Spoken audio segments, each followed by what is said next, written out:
देश देख रहा है एक अकेला कितनों को भारी पड़ रहा है।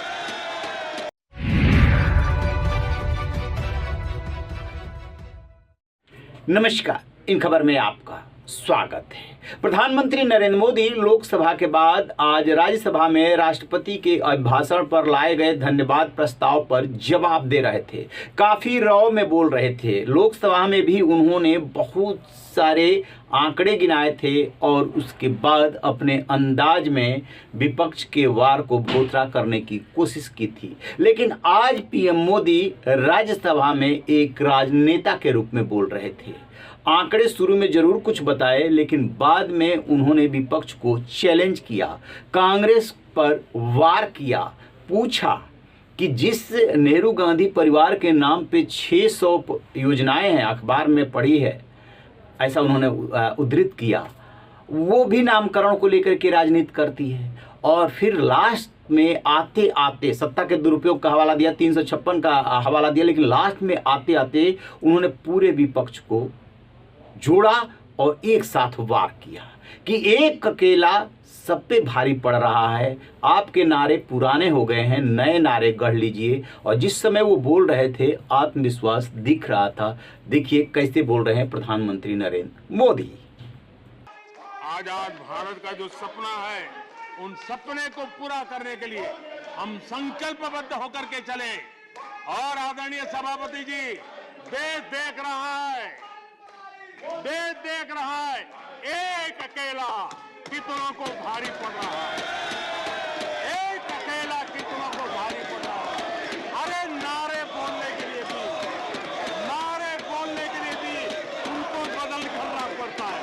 जो भी ये बोलता है घंटे भर से आवाज की जवाब दे रहा है। आदरणीय सभापति जी, एक कन्विक्शन के कारण चला हूं, देश के लिए जीता हूं, देश के लिए कुछ करने के लिए निकला हुआ हूं। और इसलिए ये राजनीतिक खेल खेलने वाले लोग, उनके अंदर वो हौसला नहीं है, वो ढूंढ रहे हैं, बचने का रास्ता खोज रहे हैं।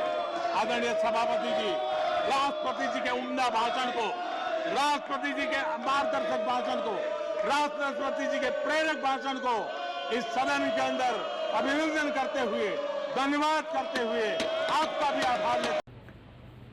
देखा आपने, ये कह रहे हैं, यानी कि विपक्ष की तरफ इशारा करके वो ये कह रहे हैं कि आप मेरी वजह से सब एकजुट हो गए और जो कर सकते थे सब कर रहे हैं। रोज नए नए नारे गढ़ते हैं, लेकिन वो सब काम नहीं कर रहा है। कल उन्होंने लोकसभा में जो बोला था उसको जोड़ते हुए आज वो विपक्ष पे ज़्यादा आक्रामक रहे, खास तौर से कांग्रेस को लेकर के।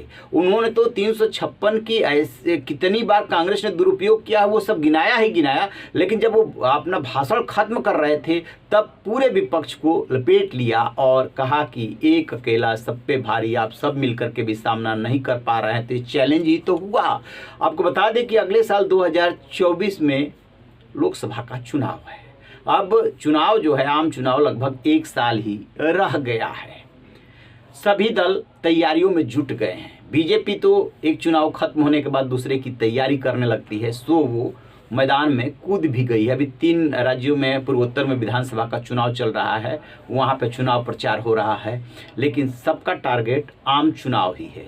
और उसी के मद्देनज़र यूपी बिहार में नए नए विवाद जो है पैदा किए जा रहे हैं ताकि वोट बैंक को अपनी तरफ खींचा जा सके। लेकिन जब पीएम मोदी बोल रहे थे तो ऐसा कुछ लगा नहीं जैसे कि 9 साल सत्ता में रहने के बाद दबाव है या एंटी इनकम्बेंसी जैसी कोई चीज़ है। कम से कम आज के भाषण में तो नहीं दिखा।